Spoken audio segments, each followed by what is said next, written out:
بسم اللہ الرحمن الرحیم۔ کانسٹیٹیوشنل لا 2 کے تیسرے لیکچر میں خوش آمدید۔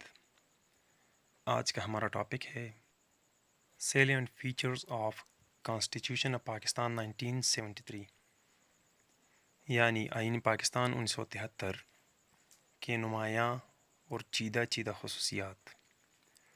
سب سے پہلے ہم انٹروڈکشن پڑھتے ہیں۔ آئین جو ہوتا ہے وہ فنڈامنٹل لا آف لینڈ ہوتا ہے، یعنی کسی ملک کا، کسی مملکت کا جو بنیادی قانونی ڈھانچہ ہوتا ہے، اسی بنیادی قانونی ڈھانچے کو آئین کہتے ہیں۔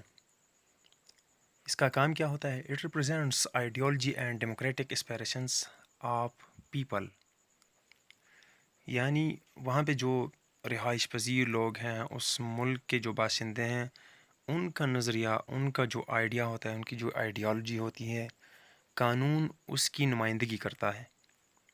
تو 1973 کا پاکستان کا آئین پاکستان میں رہنے والے یہاں کے باشندے جو ہیں ان کی ریپریزنٹیشن، ان کی آئیڈیالوجی کی ریپریزنٹیشن کرتا ہے۔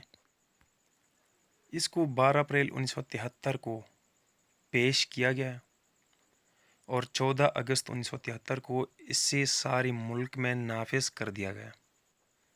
اس مختصر سے تعارف کے بعد اب ہم جائیں گے کانسٹیٹیوشن آف پاکستان 1973 کے سیلینٹ فیچرز کی طرف۔ خصوصیات میں جو سب سے پہلی خصوصیت ہے وہ ہے نیم آف اسٹیٹ۔ آرٹیکل 1 میں پاکستان کا نام اسلامک ریپبلک آف پاکستان رکھا گیا، یعنی اس کو آئین پاکستان 1973 کی روح سے اسلامی جمہوریہ پاکستان کا نام دیا گیا۔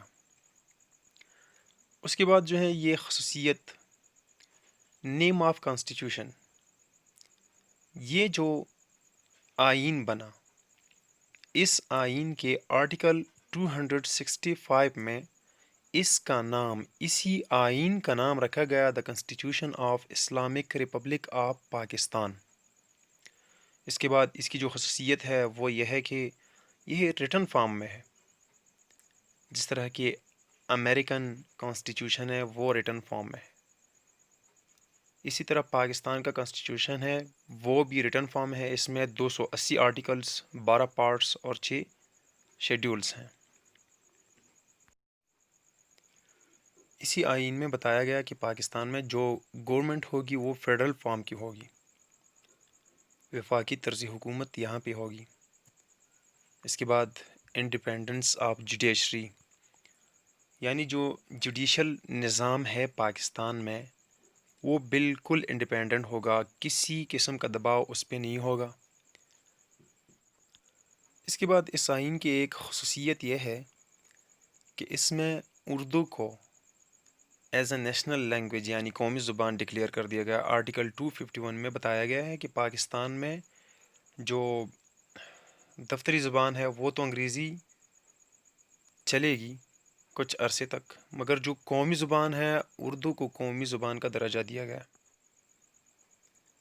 سٹیزن شپ کے حوالے سے یہاں پہ یہ آئین ہمیں بتاتا ہے کہ پاکستانی شہریوں کو سنگل سٹیزن شپ دی جائے گی، اور قومی معاملات کے حوالے سے جو اہم معاملات ہیں ان کے حوالے سے اگر ریفرینڈم کرنا پڑا تو پریزیڈنٹ کو یہ حق حاصل ہے، اس کو یہ اتھارٹی حاصل ہے کہ وہ کسی اہم قومی ایشو پر، کسی اہم قومی معاملے پر ریفرینڈم کرا دے، یعنی کسی بھی اہم قومی معاملے کو عوامی رائے کے ذریعے پائے تکمیل تک پہنچایا جائے گا۔ نیکسٹ فیچر یہ ہے کہ اسلام کو اسٹیٹ ریلیجن کے طور پر ڈکلیئر کر دیا گیا، اور اس آئین کی خصوصیت بھی ہے کہ اس کو ہم اسلامک کانسٹیٹیوشن بھی کہہ سکتے ہیں۔ اس کے علاوہ عورتوں کے معاملے میں عورتوں کو برابر حق دینے کے حوالے سے بھی اس آئین میں بات کی گئی، اور نیکسٹ اگر ہم کہیں تو ہم کہہ سکتے ہیں کہ تمام سٹیزنز کو برابر حقوق حاصل ہوں گے۔ اور پھر اسی آئین میں آئین کو توڑنا ملک سے غداری کے مترادف بیان کر دیا گیا ہے۔ یعنی اگر کوئی آئین کو توڑتا ہے تو اس کا مطلب یہ ہے کہ وہ ملک سے غداری کرتا ہے۔ اس آئین کی ایک اور خصوصیت یہ ہے کہ اس میں قومی اسمبلی اور جو پروونشل اسمبلی ہے یعنی صوبائی اسمبلیز ہیں ان کے لیے ڈائریکٹ الیکشن کا سسٹم متعارف کرایا گیا، اور اس آئین کو ہم بیلنسڈ کانسٹیٹیوشن بھی کہہ سکتے ہیں۔ یعنی یہ تو نہ بہت زیادہ ریجڈ ہے نہ تو بہت زیادہ فلیکسیبل ہے۔ یعنی اگر آئین میں کوئی تبدیلی کرنی ہو تو نہ تو بہت ہی آسانی سے ہو سکتی ہے، اگر کوئی نیا بل منظور کرانا ہو تو وہ نہ تو بہت ہی آسانی سے منظور ہو سکتا ہے اور نہ ہی اس میں بڑی مشکل ہے۔ اس کا اپنا طریقہ کار ہے، وہ ایک الگ ٹاپک ہے، اس پہ انشاءاللہ الگ ٹاپک میں ہم بات کریں گے۔ اور اس آئین کی ایک خصوصیت یہ ہے کہ یہ بائی کیمرل لیجسلیچر کو پروموٹ کرتا ہے، یعنی نیشنل اسمبلی اور سینٹ دو الگ الگ چیمبرز ہیں۔ کوئی بھی بل پاس ہوگا اور وہ قانونی شکل اختیار کر لے گا تو دونوں چیمبر سے پاس ہو کے تب جا کے وہ قانونی شکل اختیار کر لے گا۔ اس آئین کے تحت پاکستان کا جو پریزیڈنٹ ہوگا اس کو ہیڈ آف اسٹیٹ کہا جائے گا، اور اس کے لیے شرط لازمی رکھی گئی کہ مسٹ بی مسلم، وہ لازمی طور پر مسلمان ہوگا، مسلمان کے علاوہ کوئی دوسرا جو غیر مسلم ہوگا، چاہے وہ کسی بھی مذہب سے تعلق رکھتا ہوں مگر غیر مسلم ہو، وہ پریزیڈنٹ نہیں بن سکتا۔ اور پریزیڈنٹ کو یہ اتھارٹی بھی دی گئی کہ اہم قومی معاملات پر وہ ریفرینڈم ہولڈ کرے۔ اس کے علاوہ پرائم منسٹر جو ہے اس کو ہیڈ آف گورنمنٹ ڈکلیئر کر دیا گیا۔